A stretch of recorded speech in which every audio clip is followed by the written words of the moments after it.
तो दोस्तों आप सभी का स्वागत है हमारे इस YouTube channel Gajendra education point पर। दोस्तों मैं हूं आपका दोस्त गजेंद्र कटारिया। तो दोस्तों आज मैं देखना चाहता हूं कि आप सभी जो पढ़ रहे हैं, आप जो एग्ज़ाम करते रहते हैं कि एग्ज़ाम अभी होना चाहिए, एग्ज़ाम कब होना चाहिए, तो ठीक दोस्तों आज आपको क्या करना है, मैं देखना चाहता हूँ कि आप मेरे ये जो जितने मैं प्रश्न आपके सामने इस वीडियो में 30 प्रश्न आपके सामने डिस्कस करने वाला हूँ। और मैं देखना चाहता हूँ कि आपकी जो तैयारी है वो कैसी है दोस्तों, और आप कितना पढ़ रहे हैं। तो इस वीडियो के माध्यम से दोस्तों आप इस वीडियो के लास्ट में मैं आपको सारे जो आंसर है वो मैं बताऊँगा, ठीक है। लेकिन उससे पहले मैं सबसे पहले आपके सामने क्वेश्चन डिस्कस करना चाहूँगा, उसके बाद ही दोस्तों, क्योंकि ये जो क्वेश्चन है ये अभी एक पेपर हुआ है दोस्तों, ठीक है। अभी एक पेपर एग्ज़ाम का पेपर हुआ है और वही पेपर को दोस्तों मैं आपके सामने डिस्कस करने जा रहा हूँ। तो इसलिए बिल्कुल शुरू से लगा के अंत तक ज़रूर देखिएगा, क्योंकि इसमें से कोई ना कोई प्रश्न आपकी परीक्षा में ज़रूर फंसेगा और आपको एग्ज़ाम का भी एक अंदाज़ा भी लगेगा कि किस तरह के जो प्रश्न हैं इस समय कोरोना काल के बाद जो एग्ज़ाम हो रहे हों उनमें दोस्तों पूछे जा रहे हैं। तो चलिए पहला क्वेश्चन है दोस्तों, ISFR की नवीनतम रिपोर्ट के अनुसार भारत का कुल वन और वृक्ष आच्छादन क्षेत्र इसके भौगोलिक प्रसार का कितना है। तो पहला ऑप्शन है 20% से कम, दूसरा ऑप्शन है 25% से कम, सी ऑप्शन आपका 25% से अधिक और डी है आपका 35% से अधिक। तो उम्मीद करता हूँ आप सभी को ये प्रश्न आता होगा, क्योंकि आप सभी बहुत समय से पढ़ाई कर रहे हैं और रेलवे की भी तैयारी कर रहे हैं, चूँकि ये करंट अफेयर का क्वेश्चन है। तो इसलिए आप सभी रेलवे के एग्जाम को देखते हुए भी आपने सारा जो करंट अफेयर है दोस्तों वो तैयार भी कर लिया होगा। तो पहले का आंसर उम्मीद करता हूँ आपने लगा दिया होगा, बाद में हम इनके आंसर मिलाएंगे। दूसरा क्वेश्चन है सूर्य किरण। सूर्य किरण एक संयुक्त सैन्य अभ्यास है। जो सूर्य किरण है वो किन किन दो देशों के बीच अभ्यास होता है? भारत और बांग्लादेश का, भारत और म्यांमार का, भारत और नेपाल का, भारत और भूटान का। उम्मीद करता हूँ आप सभी को ये प्रश्न आता होगा, क्योंकि बहुत इजी प्रश्न है दोस्तों। इसका सही आंसर आपने लगा दिया होगा। नेक्स्ट प्रश्न दोस्तों नंबर 3, वर्तमान में भारत के थल सेना अध्यक्ष कौन है? Who is the presently the chief of army staff of India? तो पहला ऑप्शन है श्री बिपिन रावत, बी ऑप्शन है श्री मनोज मुकुंद नरवाने, सी ऑप्शन है श्री BL जोसेफ और डी है श्री नागेंद्र नाथ सिंह सोलंकी। तो राइट आंसर बहुत इजी क्वेश्चन था दोस्तों, आप सभी को ये प्रश्न आता होगा। नेक्स्ट है दोस्तों, सरकार निम्नलिखित में से किस स्थान पर भारत का पहला समुद्री संग्रहालय? वेरी वेरी इंपॉर्टेंट है दोस्तों, उत्तर प्रदेश की जो भी परीक्षाएं आयोजित होंगी उनकी दृष्टि से दोस्तों ये बहुत महत्वपूर्ण प्रश्न है।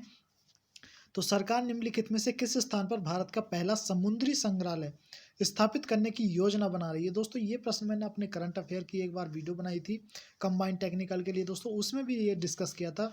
तो उम्मीद करता हूँ आपको ये प्रश्न आता होगा। तो पहला ऑप्शन है भुज, बी ऑप्शन है कलिंग, सी ऑप्शन है बिजाग और डी ऑप्शन है लोथल। तो राइट आंसर दोस्तों आप मुझे लगाकर बताइएगा कि इसका राइट आंसर क्या है। उसके बाद में दोस्तों आपको इस सारे आंसर बताऊंगा। नेक्स्ट क्वेश्चन दोस्तों, कि निम्नलिखित में कौन सा 124वें संविधान संशोधन विधेयक का जो विषय है धारा 377 का हनन, जिसमें जम्मू कश्मीर को विशेष दर्जा प्रदान किया गया था? बी है उच्च शिक्षा और सरकारी नौकरियों में अगड़ी जाति के आर्थिक रूप से कमजोर वर्ग के लिए 10% कोटा आरक्षण यानी कि EWS आप सभी जानते हैं। सी है महिलाओं के लिए ट्रिपल तलाक विवाहों में अधिकारों का संरक्षण और डी है यौन अपराधों में बच्चों का संरक्षण। तो वेरी इंपॉर्टेंट और सेंसिटिव मुद्दा भी दोस्तों ये रहा है, तो इसलिए ये सभी जो प्रश्न है आपको आता होगा और काफ़ी अन्य परीक्षा की दृष्टि से भी दोस्तों ये इम्पोर्टेंट हैं। तो उम्मीद करता हूँ आपने इसका आंसर लगा दिया होगा। नेक्स्ट प्रश्न हम यहाँ पर क्वेश्चन नंबर 6 लेंगे। निम्नलिखित में से कौन पुस्तक गरीब अर्थशास्त्र के लेखकों में से एक है?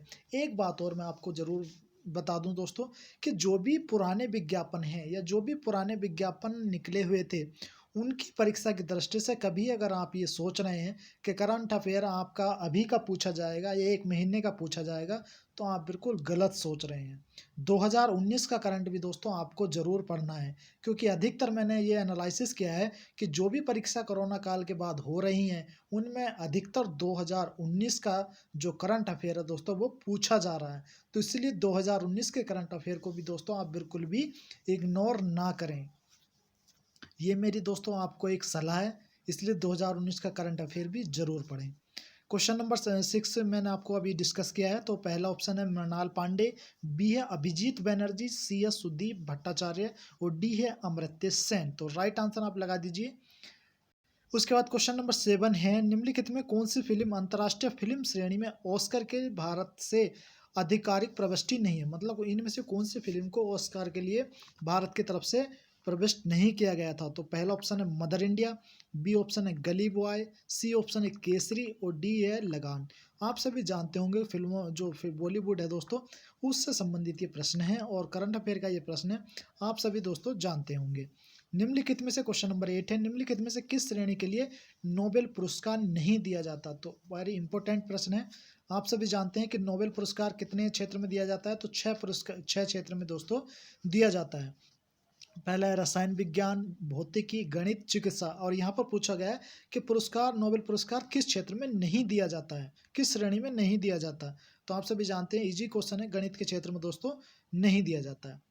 क्वेश्चन नंबर 9 है दोस्तों, ऑक्सफोर्ड डिक्शनरी ने किस वर्ष को वर्ष 2019 का हिंदी शब्द घोषित किया। बहुत ही इंपॉर्टेंट क्वेश्चन दोस्तों। तो पहला ऑप्शन आपका नारी शक्ति, बी ऑप्शन हिंदुस्तान, सी है आपका मुद्रा और डी है आपका पर्यावरण। उम्मीद करता हूँ आपको ये प्रश्न आता होगा और आप इसके सही आंसर दोस्तों। और एक बात और दोस्तों, इस वीडियो के कमेंट के लास्ट में आप मुझे देखने के बाद पहले वीडियो कंप्लीट देखिएगा और मुझे ज़रूर बताइएगा दोस्तों कि आपके जो कितने प्रश्न, 30 में से कितने प्रश्न दोस्तों सही गए।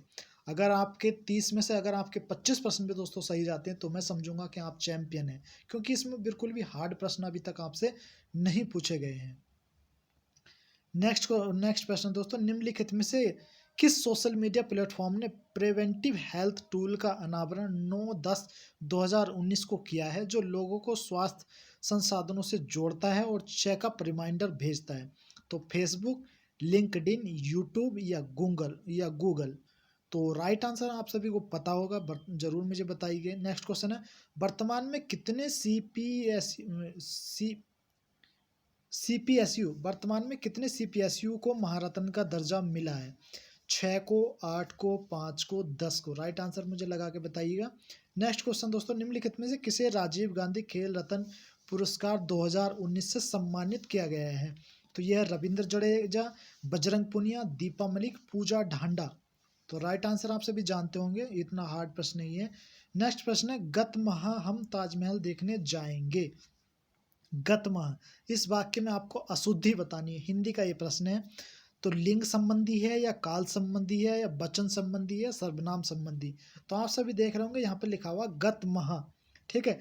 तो यहाँ पर दोस्तों काल संबंधी, आप सभी जानते हैं इसका आंसर काल संबंधी है। नेक्स्ट क्वेश्चन दोस्तों, इहलोक का विपरीत तार्थक शब्द आपको बताना है। तो इहलोक आप सभी जानते हैं, बहुत सारे बच्चों ने इसका आंसर लगा भी दिया होगा। उपकार, पाताल, आदि या परलोक। राइट आंसर हम जानेंगे इस वीडियो के नेक्स्ट में। नेक्स्ट प्रश्न है दोस्तों, आवास और शहरी मामलों के मंत्रालय का प्रोजेक्ट संगम निम्नलिखित में से किससे संबंधित है। जो संगम प्रोजेक्ट है वो किससे संबंधित है। तो स्वच्छ भारत मिशन से, सभी किसानों को पीएम किसान योजना, मेकअप इन इंडिया प्रोजेक्ट या आयुष्मान भारत प्रधानमंत्री जन आरोग्य योजना। तो वेरी इंपॉर्टेंट प्रश्न दोस्तों, 15वां क्वेश्चन था ये। क्वेश्चन नंबर 16 है, मानव विकास सूचांक 2019 में भारत का स्थान कौन सा, 130वां, 78वां, 140वां या 80वां। मानव विकास सूचांक, India's rank in human development index, ठीक है। उसके बाद नेक्स्ट 17वां क्वेश्चन दोस्तों, मैसूर भारत में आयोजित अंतर्राष्ट्रीय योग सम्मेलन का विषय क्या था। हार्ट केयर के लिए योग, सभी के लिए योग, संपूर्ण स्वास्थ्य देखभाल के लिए योग या उपयुक्त में से कोई नहीं। ये भी करंट अफेयर का प्रश्न था। क्वेश्चन नंबर 18 है दोस्तों, अजीत के पास 9 पारियों के लिए एक निश्चित औसत है। 10वीं पारी में उन्होंने 100 रन बनाए, जिससे औसत जो है 8 रन बढ़ गया। उनका नया औसत आपको बताना है, ठीक है। तो मैथ का ये प्रश्न है, 20 है, 21 है, 28 है या 32 है, ठीक है। उसके बाद रीजनिंग का क्वेश्चन है दोस्तों कि जनवरी 1, 2006 को रविवार था, तो 1 जनवरी 2010 को सप्ताह का कौन सा दिन था। आपको बताना है कि रविवार था, शनिवार था, शुक्रवार था या बुधवार था। उम्मीद करता हूँ ये प्रश्न भी आपने लगा दिया होगा, क्योंकि आप ग्रुप डी की और रेलवे की तैयारी कर रहे हैं, तो उसमें इस प्रकार के प्रश्न दोस्तों पूछे जाते हैं। बस टर्मिनल से 2 बसें 10 मिनट के अंतराल पर 20 किमी घंटा की गति से शुरू होती हैं। बस टर्मिनल की ओर विपरीत दिशा में आने वाली व्यक्ति की गति क्या है, यदि वह दोनों बसों से क्रमशः 8 मिनट के अंतराल पर मिलता है। 3 किलोमीटर प्रति घंटा, 4 किलोमीटर प्रति घंटा, 5 किलोमीटर प्रति घंटा या 7 किलोमीटर प्रति घंटा? तो राइट आंसर मुझे ज़रूर बताइएगा। उसके बाद नेक्स्ट प्रश्न दोस्तों, एक सटीक घड़ी सुबह 8 बजे का समय दिखा रही है। जब घड़ी दोपहर में 2 बजे का समय दिखाएगी तो घंटे के हाथ कैसे घूमेंगे? 144 degree, 150 degree, 168 degree, 180 degree.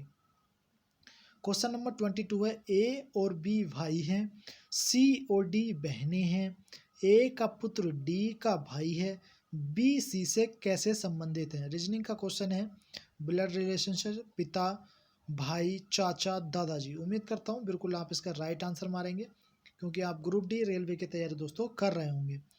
Question number 23, एक निश्चित कोड में FIR फायर को DGPC के रूप में कोडित किया गया है।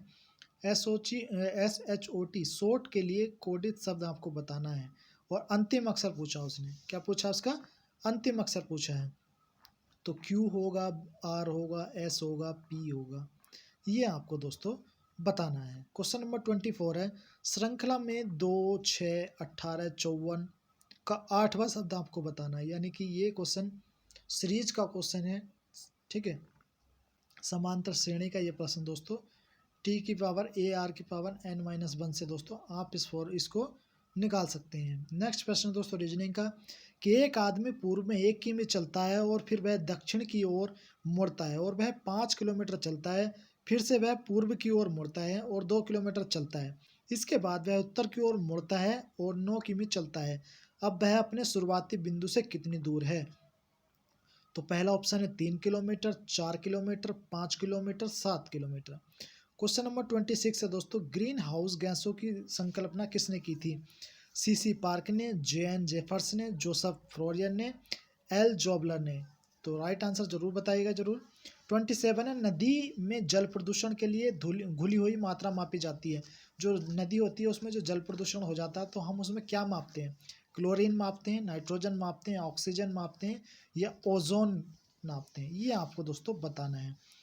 निम्नलिखित में से एक वायुमंडल के ओजोन परत की मोटाई नापने वाली इकाई क्या है? ये प्रश्न दोस्तों अभी मैंने जो फिजिक्स की एक मैराथन क्लास ली थी उसमें ये प्रश्न दोस्तों पूछा गया था, और मैंने आपसे बताया था कि इस प्रकार के जो प्रश्न हैं ये आपकी परीक्षाओं में पूछे जाते हैं।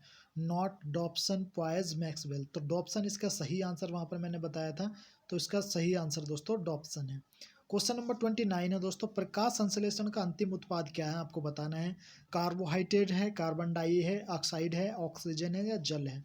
तो प्रकाश संश्लेषण जो होती है यानी कि फोटोसिंथेसिस की जो प्रक्रिया होती है, जो प्रोसेस होता है, आप सभी जानते हैं कि सूर्य की उपस्थिति में जो हरे पेड़ पौधे होते हैं वो दोस्तों अपना भोजन बनाते हैं। प्रकाश संश्लेषण, तो जो अंतिम उत्पाद, जो फाइनल प्रोडक्ट बनाते हैं फोटोसिंथेसिस, वो दोस्तों क्या बनता है? ऑक्सीजन। क्या बनता है? ऑक्सीजन। इसका आंसर भी दोस्तों आप पहले से ही जानते होंगे। नेक्स्ट दोस्तों 30वां क्वेश्चन है, वेरी इंपॉर्टेंट क्वेश्चन है और बहुत इजी क्वेश्चन है। Where is the forest research institute located? यानी कि वन अनुसंधान संस्थान स्थित है कहाँ पर? शिमला में, शिलोंग में, रोहतक में, चंडीगढ़ में। ठीक है, तो आप सभी को ये प्रश्न पता ही होगा, पहले से इजी है, तो इसका आंसर है शिमला। तो उम्मीद करता हूँ मैंने जो ये 30 प्रश्न आपके सामने डिस्कस किए आपको सारे के सारे आते होंगे, और 30 भी नहीं तो जिस बच्चे के अगर 25 क्वेश्चन, क्योंकि इसमें जितने मैंने प्रश्न पूछे बिल्कुल नॉर्मली प्रश्न हैं और जनरली ये सभी प्रश्न आप सभी को पता होते हैं। तो यदि दोस्तों आपके 25 नंबर आ रहे हैं तो आप समझ लीजिए कि आपकी तैयारी बेस्ट चल रही है। अगर आपके 10 से 15 के बीच आ रहे हैं तो आप समझ लीजिए कि आप केवल पेपर को चिल्लाएंगे कि पेपर कब होगा, तो दोस्तों ऐसे आपको सिलेक्शन नहीं मिलने वाला है। और कोई भी दोस्तों मेरी इस बात का बुरा मत मानना, क्योंकि ये सब चीज़ें आपके फ़ायदे के लिए दोस्तों मैं आपको बता रहा हूँ। अब इसके आंसर आप नोट कर लीजिए, ठीक है, आप आंसर इसके नोट कर लीजिए। तो जो पहले का आंसर है वो बी है, दूसरे का आंसर सी है, तीसरे का आंसर बी है, 4 का आंसर डी है, 5 का आंसर बी है, 6 का आंसर बी है, 7 का आंसर सी है, 8 का आंसर सी है, 9वें का दोस्तों कोई भी आंसर सही नहीं है, 10वें का पहला विकल्प है, 11वें का डी है, 12वें का बी है, 13वें का भी दोस्तों बी है, 14वें का डी है, 15वें का ए है, 16वें का दोस्तों कोई भी जो आंसर है वो सही नहीं है, 17वें का ए है, 18 का सी है, 19 का सी है, 20 का सी है, 21 का डी है, 22 का सी है, 23 का बी है, 24 का बी है, 25 का सी है, 26 का सी है, 27 का डी है, 28 का बी है, 29 का सी है और 30 का ए है। तो ये तो हो गई दोस्तों आंसर शीट जो मैंने आपके सामने डिस्कस की। लेकिन दोस्तों अगर आप पढ़ रहे हैं या किसी भी एग्जाम की तैयारी कर रहे हैं, चाहे आप UP triple S C combine की तैयारी कर रहे हैं या यूपी ट्रिपल एस सी से रिलेटेड कोई भी तैयारी कर रहे हैं या रेलवे से रिलेटेड कोई भी अगर आप तैयारी कर रहे हैं, तो दोस्तों आप सभी को ये प्रश्न आने चाहिए। और हो सकता है आपकी जो आने वाली परीक्षा हो दोस्तों उसमें भी इस प्रकार के प्रश्न या इनमें से भी कोई प्रश्न दोस्तों पूछा जाए, क्योंकि ये जो इस परीक्षा में प्रश्न पूछे गए हैं ये सारे प्रश्न दोस्तों नॉर्मली हैं। और इन प्रश्नों को दोस्तों आप स्टैटिक्स जीके के प्रश्न भी दोस्तों मान सकते हैं। तो उम्मीद करता हूं दोस्तों आपको ये मेरी वीडियो अच्छी लगी होगी। वीडियो अच्छी लगे तो दोस्तों मोटिवेशन बढ़ाने के लिए इस वीडियो को ज़्यादा से ज़्यादा लाइक कीजिएगा। और चैनल पर अगर अभी तक आपने हमारा चैनल सब्सक्राइब नहीं किया तो Uttar Pradesh UP triple S सी हो या उत्तराखंड की लेटेस्ट न्यूज़ के लिए दोस्तों हमारे इस चैनल गजेंद्र एजुकेशन पॉइंट को सब्सक्राइब कर दोस्तों बेल आइकन को प्रेस करना ना भूलें। तो वीडियो देखने के लिए दोस्तों आप सभी का बहुत बहुत धन्यवाद। आपका दिन शुभ हो। जय हिंद, वंदे मातरम।